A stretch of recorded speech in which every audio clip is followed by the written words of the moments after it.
ఇది కదా ఆఫర్ అంటే ఇప్పుడు ఎంత కొంటే అంత ఫ్రీ. విఆర్ఆ fine silver jewellery, Jubilee Hills check post, Hyderabad.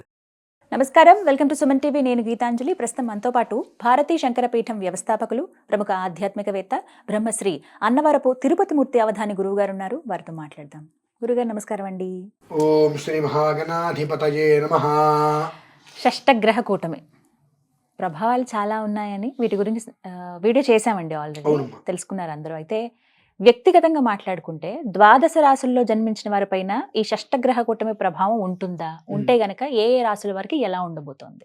ఆపాతాళనభస్థలాంత భువన బ్రహ్మాండమా విస్ఫురః జ్యోతిస్ఫాటికలింగమౌళి విలసత్పూర్ణేందువాంతామృతైః అస్తోకాప్లుతలోకమీశమనిశం రుద్రానువాకాంజపన్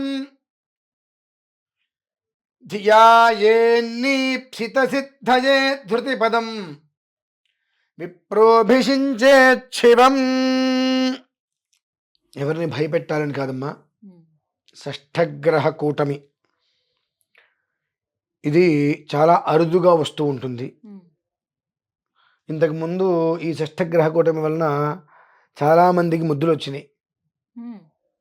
ముద్దులమ్మా, చాలామందికి మర్చిపోలేనటువంటి పేరు షష్ఠగ్రహ కూటమి మనకు 2019 డిసెంబర్లో వచ్చిందమ్మా. తత్ అనుసంధానంగా అంతకు మించిన స్థాయిలో మార్చి 29 మొన్న కూడా మనం 3 రోజుల క్రితం 4 రోజుల క్రితం ఒక వీడియో చేసినప్పుడు కూడా కొంతమంది బాగా తెలిసిన వాళ్ళు, పరిచయస్తులు, అంటే మనకు బాగా తెలిసిన వాళ్ళు, పెద్ద పేరు మోసిన వాళ్ళు చాలా ఇబ్బందులు అగచాట్లు పడక తప్పదు. మనం ఒక వారం నుంచే మనం అవన్నీ కూడా చూడవలసిన పరిస్థితి వస్తుంది అనుకోవడం జరిగింది. రీసెంట్గా కొన్ని కళ్ళ ముందు కనిపిస్తున్నాయి. మార్చి 29 నుండి మొదలు పెట్టుకుంటే మే 31 వరకు కనరానివి, వినరానివి, చూడరానివి మనం చూస్తామమ్మా. అల్లకల్లోలం. ఏ క్షణంలో ఏది ఏం జరుగుతుందో తెలీదు. సముద్రం ఉన్న పొలాన్ని వెనక్కి వెళ్ళినా వెళ్ళొచ్చు, ఎగసి ముందుకు దూకినా దూకవచ్చు. అల్లకల్లోల వాతావరణం అయితే కళ్ళ ముందు కనిపిస్తుంది ఖచ్చితంగా. ఇది ఏ రాశి వారి మీదకి ఉంది అంటే సర్వం ద్వాదశ రాశుల మీదకి ఉంది. ఎందువలన ఉన్నది అంటే ప్రతి మనిషికి కూడా కావాల్సింది పరిపూర్ణంగా గురుబలం. ఆ గురుస్థానమైనటువంటి మీన రాశి ఏదైతే ఉంటుందో దానిలో వస్తున్నాయి. ఇవన్నీ కూడా కలుస్తున్నాయి. కలవటం వలన ఏమవుతుందంటే అండి, మీనము అంటేనే ఎక్కడ ఉంటుంది? అది నీళ్ళల్లో ఉంటుంది. కాబట్టి దాని ప్రభావాలు మనం చూడగలుగుతాం, తప్పదు. అలాగే మనకు సౌరాగ్ని అంటే సూర్యనారాయణ స్వామి వారిని అగ్ని రూపంలో మనం చూస్తాం. 12 సంవత్సరాలలోపు పిల్లలని తల్లిదండ్రులు కాపాడుకోవాలి. 65 సంవత్సరాలు దాటినటువంటి పెద్దవాళ్ళని పిల్లలు కాపాడుకోవాలి. పెట్టలు రాలినట్టు రాళ్ళకి తప్పదమ్మా. దీనికి మూల ఏమిటి అంటే అమ్మా, విశ్వావసునామ సంవత్సరం అని మనకు వస్తుంది యుగాదికి. ప్రభవాది షష్ఠ సంవత్సరాలలో 39వది. 39 మిగిలింది ఇంకా 21. ఇది మనకు 39 అనగా అది 13ని సూచిస్తుంది. స్వతహాగా కూడా మన దేశానికి 13 అనేటువంటిది చాలా బ్యాడ్ సంఖ్య. 13 అనేటువంటిది చాలా భయభ్రాంతులకు గురి చేస్తూ చాలా రకాలైనటువంటి దుష్కృతాలు మనకు అందించేటువంటిదిగా బ్లాక్ ఇయర్ లాంటిది కూడా మనకు అది అవ్వచ్చు. అంత ప్రమాదం అనేటువంటిది విశ్వావసు అనేటువంటిది. ఒక మాటగా చెప్పాలంటే విశ్వావసు అంటే విశ్వం మొత్తాన్ని వసుదైక కుటుంబం లాగా నిలబెట్టవచ్చు. మొత్తాన్ని దానికి సంబంధం లేకుండా విచ్ఛిన్నం కూడా చేసేటువంటి ప్రమాదం అనేటువంటిది దాంట్లో ఆ 13 అనేటువంటి సంఖ్యలో దాగి ఉన్న కారణము చేత, దానికి తోడు ఈ షష్ఠగ్రహ కూటమి నుంచి మరణాల నుంచి ఉగాది కదండి, అంతకు మించి ఈసారి వచ్చేటువంటి రాజు అత్యంత క్రూరుడు.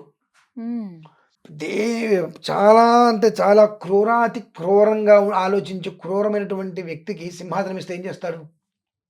క్రూరత్వమే చూపిస్తారు. అది ఇప్పుడు వచ్చే రాజు కూడా, గ్రహాలలో రాజు కూడా ఉమ్, అంత క్రూరమైనటువంటి వాడు రాజు అవ్వటం వలన ఉమ్, ఎటు చూసినా హింసాత్మక ధోరణి అనేటువంటిది ఇవే ఉంటాయి. కిమ్మామ్ అని ఎవరు మనం వింటూ ఉంటాం. అదేదో ఉత్తర కొరియా, నార్త్ కొరియాలో నార్త్ కొరియా, అవును. ఆ? కిమ్. అటువంటి పాలనగా అమ్మో. వస్తుంది అన్నట్టు. అంటే ఇప్పుడు గ్రహాధిపతిగా ఉన్నటువంటి రాజు అంత క్రౌర్యుడండి, ఉమ్, చాలా క్రూరమైనటువంటి మనస్తత్వం కలిగిన వాడు. ఉమ్, చూడటానికి మాత్రం అబ్బా ఎంత మంచివాడు, అలా ఉంటారు. ఉమ్, అంతటి మంచివాడు ఎవరు ఉండరు, అంత దివ్య తేజ సంపన్నుడు, అంత అందగాడు అంటారు. ఉమ్, ఆ మనస్సు ఉంటుంది, క్రూరాతి క్రూరమైన మనస్సు. ఉమ్, కొడుకును కూడా నిర్దాక్షిణ్యంగా బయటికి పంపించేసిన వ్యక్తి. ఉమ్, అటువంటి వాడు రాజు అవుతున్నాడంటే మరి ఆలోచించుకోండి ఎలా ఉంటుందో. ఉమ్, దాని నుంచి మనల్ని మనం కాపాడుకోవడానికే ఈ ప్రయత్నాలమ్మా, ఉమ్, అంతకుమించి ఏదో ఏం లేదు ఇందులో. ఉమ్, అది విషయం అయితే మేము దాని నుంచి విముక్తి కలగాలి అంటే ఏమి చేయాలనేటువంటి ప్రయత్నం చేసి ఉమ్, 5 లక్షల పంచాక్షరి చేయాలని సంకల్పం చేశామమ్మా. 19వ తారీఖు కల్లా 5 లక్షల పంచాక్షరి పూర్తి కావాలి ఉమ్, అని సంకల్పం చేసి మొదలుపెట్టాం. ఉమ్, కనీసం 45% తగ్గించగలగాలి అని. ఉమ్, అంతమైన తగ్గిందా ఈశ్వరేచ్ఛ, ఉమ్, తగ్గించగలగాలి అని చెప్పి. ఎందుకంటే ఇది మొదటి విధానం మే 31 వరకు, ఉమ్. ఆ తర్వాత రెండో విధానం ఉందమ్మా మళ్ళీ. అవలా అప్పుడే ఆ, చూస్తాం. ఇంకా ఎఫెక్ట్ ఉంటుంది. దాని నుంచి కనీసం మాత్రం బయటపడాలన్న ఒక ఉద్దేశ్యంతో ఉమ్, 5 లక్షల పంచాక్షరి చేయాలని చెప్పి సంకల్పం చేసి చేస్తున్నాం. ఉమ్, ఏంటంటే ఎవరికైనా సమస్య సమస్యే, ఉమ్, ఎవరికైనా ఇబ్బంది ఇబ్బందే. ఉమ్, నాకు వస్తే ఇబ్బంది, పక్క వాళ్ళకి వస్తే ఇబ్బంది కాదు, లేదా పక్క వాళ్ళకి వస్తే ఇబ్బంది, నాకు వస్తే ఇబ్బంది కాదు అంటానికి వీల్లేదు. ఉమ్, ఒక పేపర్ని, చక్కటి పేపర్ని ఇలా నలిపి పక్కన పడేస్తే ఎలా అయితే ఉంటుందో మన పరిస్థితులు ఆ స్థితికి అయితే వెళ్ళక తప్పదమ్మా. ఉమ్, ఈ ఎండ కారణం చేత అలా వెళ్తూ వెళ్తూ రోడ్డు మీద పడిపోయిన వాళ్ళు మనం చూస్తాం. ఉమ్, అంతటి ప్రభావితం ప్రచండ సూర్యనారాయణ స్వామి వారి యొక్క విలయ తాండవాన్ని మనం చూడక తప్పదు.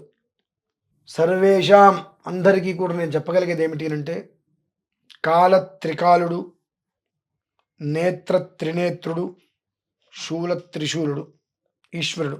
ఉమ్, ఆయన్ని ఆరాధన ఏ విధంగా చేస్తే వెంటనే ప్రత్యక్షమయ్యి ఈ యొక్క వినాశనాన్ని కూడా విధ్వంసం చేయగలడు, ఆ విధానం చెబుతాను. ఉమ్, ఒప్పుకున్నా. మండలాంతర్గతం హిరణ్మయం భ్రాజమానవపుషం, మండలాంతర్గతం శుచిస్మితం భ్రాజమానవపుషం, ఛందదీదిమఖండ విగ్రహం చింతయేన్ముని సహస్రసేవితం. మండలాంతర్గతం, మండలం భానుమండలం అంటే సౌరమండలం వేయండి. ఉమ్, ఆ సౌరమండలంలో శివుణ్ణి పెట్టండి, లేదా కైలాస మండలం, మండల మధ్య శివుణ్ణి ఉంచాలి. ఉమ్, మండలాంతర్గతం, మండలం మధ్యలో ఈశ్వరుడు ఉండాలి. ఉమ్, హిరణ్మయం భ్రాజమానవపుషం, ఎలా ఉన్నాడు ఆ శివుడు? ఉమ్, చక్కటి బంగారపు కాంతులతో అలా కూర్చొని చక్కగా భ్రాజమానవపుషం, తేజస్సుతోటి కూర్చొని ఉన్నాడు ఈశ్వరుడు ఆ మండలంలో. ఉమ్, శుచిస్మితం ఛందదీదిమఖండ విగ్రహం, శుచిస్మితంగా అనగా చక్కగా ఆ మండలంలో కూర్చొని నవ్వుతున్నాడు ఆయన. ఉమ్, ఎలా నవ్వుతున్నాడు? ప్రళయ భయానక భయభత్సం అనేటువంటిది జరుగుతూ ప్రతి ఒక్కటి గాలికి వచ్చి ఎగిరిపోతున్నాయి. ఉమ్, ఆ ఎగిరిపోతుంటే అలా చిన్మయంగా ఉండిపోయాడు ఆయన అక్కడ. ఉమ్, ఆ చిన్మయ రూపాన్ని చూసినటువంటి వందలాది వేలాది లక్షలాది ఋషులందరూ కూడా, మునులు, చింతయేన్ముని, ఉమ్, ఇంత జరుగుతుంటే ఉమ్, ఎలాంటి చింత లేకుండా, మనకింత చింత పడుతున్నాం, ఉమ్, ఆయన ఎలాంటి చింత లేకుండా అలా నిశ్చలంగా కూర్చున్నాడు శివుడు. ఉమ్, కనుక శంకరస్య చరితా కథామృతం నీలకంఠ తవ పాదసేవనం, ఆ పాదాల్ని పట్టుకున్నామా ఉమ్, మనకు కూడా ఆ శుచిస్మితం వచ్చేస్తుంది. ఉమ్, మనకు కూడా ఆ శుచిస్మితం వచ్చేస్తుంది. ఏదైనా రాని జరగని. మన కంచి కథనం అనేటువంటి స్థితిలో ఆ ఈశ్వరుని ఆరాధన చేయాలమ్మా. ఉమ్, ప్రతి ఒక్కరూ ఆ విధానాన్ని అనుసరించి ఆరాధన చేయడం అనేటువంటిది సకల శ్రేయోదాయకం. ఇకపోతే రెండో విషయం, 19వ తారీఖు వరకు ఉమ్, అక్షర లక్ష 5 లక్షలు పూర్తి చేసి షష్ఠగ్రహ కూటమి నుంచి మార్చి 29 నుంచి మే 31 వరకు రాబోయేటువంటి ప్రమాదాల నుంచి పూర్తిగా అంటే మనం చేయలేం. చేస్తా అంటే పత్యాబద్ధమైన మాట. అది నేను చేస్తాను అన్నానా సుస్పష్టంగా అబద్ధం చెప్పినట్టే. కనీసం 45% దాని నుంచి మనం బయటపడేయాలనే ఉద్దేశ్యంతో అక్షర లక్ష పంచాక్షరి పూర్తి చేసుకొని 19వ తారీఖు నుంచి 29వ తారీఖు వరకు రోజు 360 శివలింగాలకు అర్చన చేస్తున్నానమ్మా. లైవ్ 360 శివలింగాలు. అందులో ఎవరెవరు ఉంటారు? 360 శివలింగాలు అంటే ఏముందండి, అన్ని శివలింగాలు తీసుకొస్తారు, పెడతారు. ఏంటి ప్రాధాన్యత ఏంటి? 360 శివలింగాలు. ఓకే, అందులో అష్టదిక్పాలకులు ఉంటారమ్మా. ప్రప్రథమంగానే అష్టదిక్పాలకులను ఆవాహన చేస్తాం. అష్టదిక్పాలకులు అంటే 8 మంది. అష్టదిక్పాలకులు అయిపోగానే త్రిశూలేశ్వరులు ఉంటారమ్మా. బ్రహ్మ విష్ణు మహేశ్వరులు, వాళ్ళు 24 మంది ఉంటారు. అంటే 24 శివలింగాలు. వాళ్ళని ఆరాధన చేస్తాం. ఆరాధన చేసిన తర్వాత ఈశ్వరుడు దగ్గర ఉండేటువంటి భూత ప్రేత పిశాచ బద్ధం బ్రహ్మరాక్షస యక్ష యమదూత శాకిని ఢాకిని హాకిని సర్పద ఆపద తస్కరాది గణాలు, ఇవే మనిషిని హరించాలన్నా, మనిషిని కాపాడాలన్నా, ఎత్తి కింద పడేయాలన్నా, నిలబెట్టాలన్నా, జాగ్రత్తగా ఉంచాలన్నా, పిచ్చెక్కేసి మనిషిని రోడ్డు మీద తిప్పాలన్నా, చక్కగా విధానంతో నిర్వర్తించాలన్నా ఇవే పనిచేస్తాయి. శివభూత గణాలు ఆయన అనుగ్రహాన్ని అనుసరించి కదలికలు వస్తుంటాయి. 108 శివలింగాలవి. ఆ 108ని అర్చన చేసుకోవాలి. తర్వాత అష్ట గణపతులని 8 మంది గణపతులు. తర్వాత భవాది పృథ్వీమూర్తులు 8 మంది వారు. అయిన తర్వాత సద్యోజాదాది పంచబ్రహ్మణ సద్యోజాత వామదేవ అఘోర తత్పురుష ఈశాన పంచబ్రహ్మణంగా 25 శివలింగాలు. వాళ్ళని ఆరాధన చేయాలి. ఆరాధన చేసిన పిదప అనంతరం ఏకాదశ రుద్రులు ఉంటారమ్మా. 11 మంది. వీళ్ళని ఆరాధన చేసుకోవాలి. ఏకాదశి రుద్ర ఆరాధన అయిన తర్వాత 6 షట్తారకులు సుబ్రహ్మణ్యేశ్వరుడు, ఆయన ఆరాధన చేయాలి. ఆరాధన చేసిన అనంతరం ఇందాక మనం ఒకటి చెప్పుకున్నాం, పౌర్ణమి రోజు నాడు గురుబలం కోసం మనం చేసుకోవాలని చెప్పి. అలా బృహస్పతి, ఆ బృహస్పతి ఒక్కటే శివలింగం. బృహస్పతికి ఆరాధన చేసిన తర్వాత 35 శతలింగం అంటే 135 అమ్మవారి శివలింగాలు. శివలింగాల రూపంలో అమ్మవారు ఉంటారు. ఆవిడికి ఆరాధన చేయాలి. అనంతరం 25 శివలింగం, 25 శివలింగం మహాశివుడు. ఇలా 10 ఆవరణార్చన చేస్తే 11 ఈశ్వరుడి దగ్గరికి వెళ్తుందమ్మా. ఇలా చేసుకుంటూ ఆవరణార్చనకి గంట, అంతకుముందు మహాన్యాసానికి 1 గంట, అభిషేకానికి 1 గంటన్నర ఖచ్చితంగా పడుతుంది. ఆ విధానంగా ఉదయము రుద్రార్చన, సాయంత్రము ఖచ్చితంగా అభిషేకం చేసి తిరగలిగితే ఒక రోజుకి ఉదయం 360 శివలింగాలు, సాయంత్రం 360 శివలింగాలు చేసుకుంటూ 11 రోజులకి పూర్తి వెళ్తే 7000 శివలింగాలకి మనం అర్చన చేస్తామమ్మా. 7000 శివలింగాలకి అర్చన చేయటం అంటే సామాన్యమైన విషయం అయితే కాదు. 11 రోజుల్లో 7000 శివలింగాలకి మనం అర్చన జరిగింది అంటే చాలా గొప్పగా కీర్తించుకోవచ్చు దాన్ని మనం. అందులో ప్రతి ఒక్కరిని పాల్గొనమని చెప్తున్నా. ఎలా చెప్తున్నానంటే, నాకు డబ్బులు ఇవ్వద్దు, 360 శివలింగాలు నాకు కావాలి. ఆ శివలింగాలు నాకు తెప్పించే మార్గం చూడండి. అదొక్కటి. కాశీలో అడ్రస్ ఇస్తా. నాకు ఒకే రకంలో ఉండాలి, ఒకే సైజులో. ఎంతండి? చిన్నవి అంగుళమే, కేవలం అంగుళం ఉంటుంది శివలింగం. ఆ అంగుళంలో శివలింగాలు మొత్తం ఒక వెంట్రిక వాసి కూడా తేడా లేకుండా 366 శివలింగాలని తెప్పించి, మొత్తం 370 శివలింగాలని తెప్పించి దాన్ని కైలాస యంత్రం అంటే మన ఇల్లు ఇలా ఉండాలి అనేటువంటిది ఒక ఇది ఉంటుంది. అలానే కైలాస యంత్రం అనేటువంటిది ఒకటి ఏర్పడి ఉంటుంది. ఆ కైలాస యంత్రం ఎలా అయితే ఉంటుందో అలానే శివలింగాల్ని పేర్చాలి. ఆ శివలింగాల్ని పేర్చి దానికి ఆవరణార్చన చేసుకుంటూ రావాలి. అది మహాలింగార్చన అని దానికి పేరమ్మా. మహాలింగార్చన, కైలాస యంత్రము అనగా మన ఇల్లు మనకి ఎలా అయితే ఉంటుందో అలానే శివుడి యొక్క నివాసంగా ఉండేటువంటి కైలాసం ఏ రకంగా అయితే ప్రస్తారం ఉంటుందో ఆ విధానాన్ని అనుసరించి అక్కడ చేయడానికి 360 శివలింగాలు కావాలి. కాబట్టి ఆ శివలింగాన్ని మీరు నాకు అందజేయగలిగితే, లేదు ఆ 370 శివలింగాలు ఒకే రీతిలో నాకు కావాల్సింది నేను చెప్తాను. అది శివలింగం ఎంతైతే ఖరీదు ఉంటుందో ఆ ఖరీదు చెప్తాను. ఆ ఖరీదు నాకు అందించగలిగితే, ఖరీదుతో పాటు గోత్రనామం అందించగలిగితే 11 రోజుల పాటు లైవిస్తారమ్మా. 11 రోజుల పాటు లైవిస్తా. ఇచ్చి 11 రోజు అమావాస్యకి కామాక్షి అమ్మవారి దగ్గర ఉంటారమ్మా. గోహతి కామాక్షి అమ్మవారి దగ్గర చేయవలసిన కొన్ని విధానాలు ఉంటాయి. వాటితో అక్కడి దానికి నేను సమాప్తం చేస్తానమ్మా. ఆహా. ఎందువల్లంటే కామరూపిణి అని అంటారు. అమ్మవారు. మనం చేసేటువంటి దాంట్లో ఎలాంటి కల్మషము లేదు, మనకేదో లాభాపేక్ష లేదు. కేవలం జరగబోయేటువంటిది ఏదైతే కనుక షష్ఠగ్రహ కూటమి నుంచి ఉపద్రవాలు ఉన్నాయో దాని నుంచి బయటపడేటువంటి మార్గాన్ని మాత్రమే మనం అన్వేషించాం కాబట్టి దానికి అక్కడ పూర్తిగా చేయగలుగుతాను.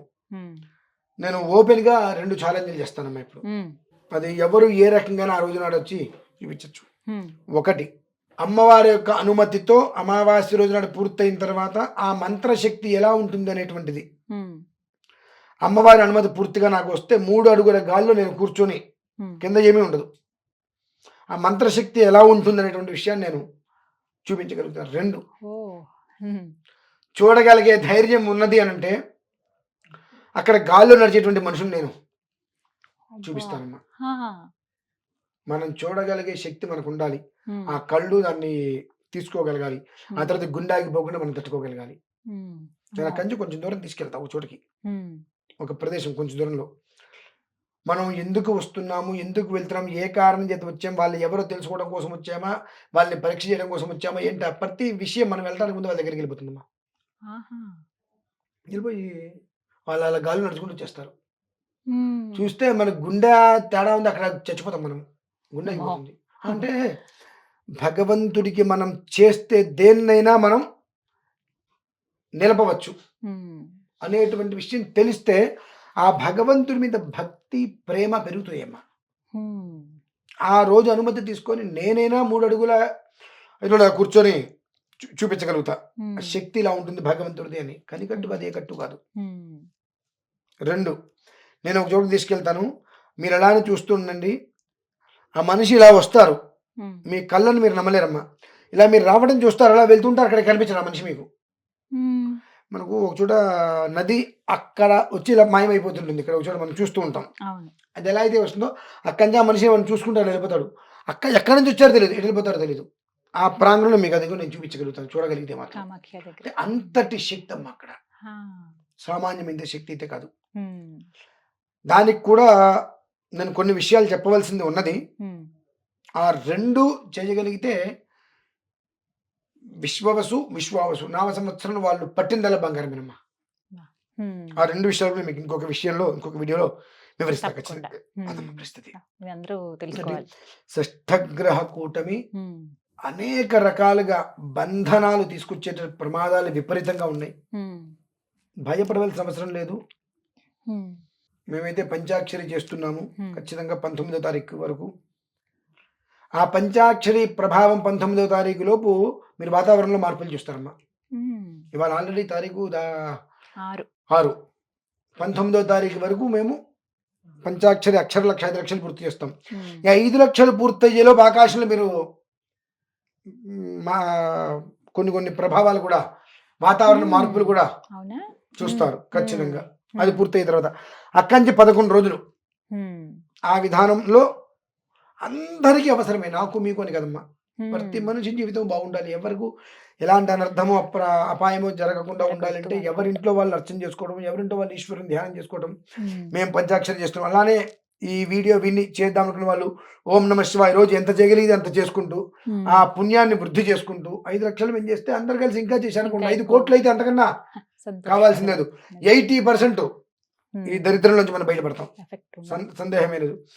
తర్వాత 366 శివలింగాలకు ఉదయం, 366 శివలింగానికి రాత్రి మనం చేసేటువంటి అర్చనలతో అంతకు మించినటువంటి దివ్య యోగాన్ని కూడా మనం చూడగలుగుతామమ్మా.